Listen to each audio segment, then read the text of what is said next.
بسم الله والحمد لله والصلاة والسلام على أشرف المرسلين. صباحكم ورد وفل وسعادة عليكم يا أحلى إخوات ومتابعين. اللي ينزل السوق يا جماعة اوعى تتهوى.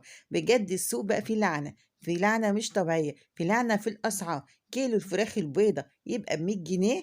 احنا قلنا الأول بلاها لحمة، يبقى وكمان بلاها بط وحمام وبانيه، هنقول كمان بلاها فراخ. ليه؟ بجد في لعنة في الأسعار، في لعنة في سوق، في كل حاجة، في الأسعار، في كل حاجة. مفيش سلعة ما غلتش وبتغلى بطريقة فظيعة.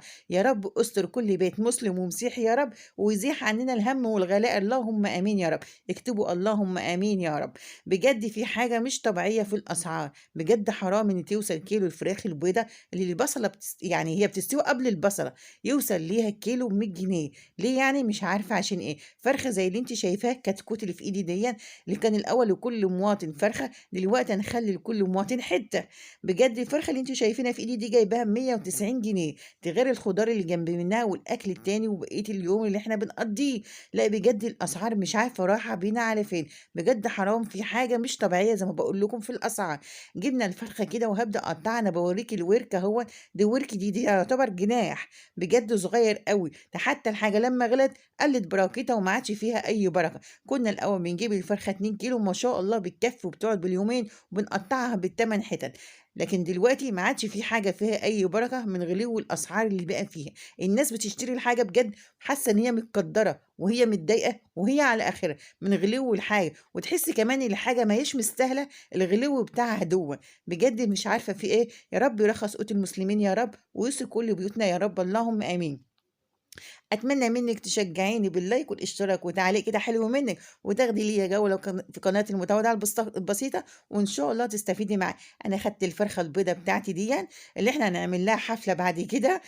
هنغسلها، هنقطعها الأول وبعد كده نغسلها. يعني الواحد كنا الأول بنقطعها 4، بنقطعها 8، دي نقطعها بعد كده أكتر من كده فين؟ مانيش عارفة بجد بصراحة. هنقطعها كده وبعد كده لازم نغسلها كويس جدا. تعالي ما أقولك تغسليها حلو إزاي، عشان ضروري إن أنت تغسليها كويس أوي أوي، يعني عشان خاطر الزفارة. غسلها هو اللي هيحوش لك أي زفارة موجودة، لما تيجي تاكلي ما تحسيش بطعم الزفارة خالص. حاجات بسيطة بس هتفرق معاك. هنأول كده ننزل، لازم الفراخ هتنزل، يعني هتغسليها تحت ميه نازله من الحنفيه. ما ينفعش تغسليها في قلب البستكيه والميه مش ايه يعني راكده فيها، لا، لازم تكون ميه نازله من الحنفيه، وتمسكي حته حته تحت الميه وتغسليها كويس، وتشيلي اي زيادات موجوده فيها. الكبده اللي زي اللي بين اللي في الورك دي، هتفصلي الجلد عن اللحم وتشيلي الماده اللزجه اللي موجوده بين الجلد واللحمه، ودي بتعمل زفاره في قلب الفراخ مهما تكوني نقعه. خليكي معايا، احنا هنعمل كمان محلول قاهر الزفاره. ايوه ما تستغربيش، قاهر الزفاره زي ما بيبقى في محلول قهر الدهون، انا عندي هنا في القناه وعندي هنا وبس قهر للزفار، مش هتلاقيه عند اي حد. انسي بقى ان انت بقى تلاقي ايه نص كيلو، تقولي نص كيلو ليمون ولا شويه جنزبيل ولا شويه طحينه. لا لا، انسي اي وصفات من دي خالص. هتعملي محلول النقع اللي انا هقول لك عليه، وان شاء الله هتلاقي، مش هتلاقي اي زفاره في اي طيور باذن الله تعالى. تعالي بقى نغسلها كويس جدا زي ما قلت لك، ونشيل اي زوايد موجوده فيها كده. وتعالي نشوف هنعمل محلول النقع ازاي، يعني هننزل بيه. وانت لو عايزه تعرفي اكتبي لي في التعليقات، وان شاء الله انا هرد عليك على طول. هنغسلها كويس زي ما قلت لك كده، بنفصل الجلد من اللحم، وتشيلي اي ماده لازقه فيها. هنغسل البريسكايه طبعا كويس قوي، وبعد كده نجيب لها ميه نظيفه وهننزل بالفراخ. وبعد كده هنضيف ايه، اول حاجه كده عشان خاطر يبقى ما فيش فيها اي زفاره. اللهم صل وسلم وبارك عليك يا سيدي يا رسول الله، صلوا على النبي يا جماعه. هننزل هنا الاول معايا هنا شويه من الدقيق، والدقيق دي ضروري جدا جدا اذا كنت انت هتغسلي فراخ او سمك. انا بحب اضيف الدقيق على الفراخ وعلى السمك عشان بيشيل بجد بجد اي زفاره موجوده فيهم، دي شيء اساسي. هننزل بعد كده بمحلول قاهر الايه الزفاره اهو. عايزين تعرفوا اكتبي لي في التعليقات وانا هرد عليك على طول.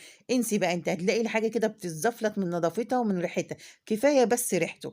هي ست الكل مش هتقولي لنا عليها، لا اكتبوا لي في التعليقات وانا هرد عليكم ان شاء الله. شوفي شكله بقى عامل ازاي، وعشان انا عارفه ان أنتم بتزهقوا وبتطلعوا من الفيديوهات، حبيت أوريكم أنا عملت الفرخة بتاعتنا اللي هي كيلو ب100 جنيه، عملت عليها إيه. شوحتها الأول كده في قلب حتة سمنة بلدي وشوية زيت، وكنت طبعا متبلاها بشوية ملح وفلفل أسود، ورصتها كده على صينية بطاطس وشوية جزر وطماطم وبصل وتوم وفلفل ألوان وفلفل أخضر وفلفل حامي. وطبعا نزلت عليها بنص كيلو من عصير الطماطم، والطماطم دي فيها نص معلقة صغيرة من السكر، وهضيف عليها شوية مية كمان، وبعد كده بدخلها الفرن زي ما انتم شايفين بألف هنا.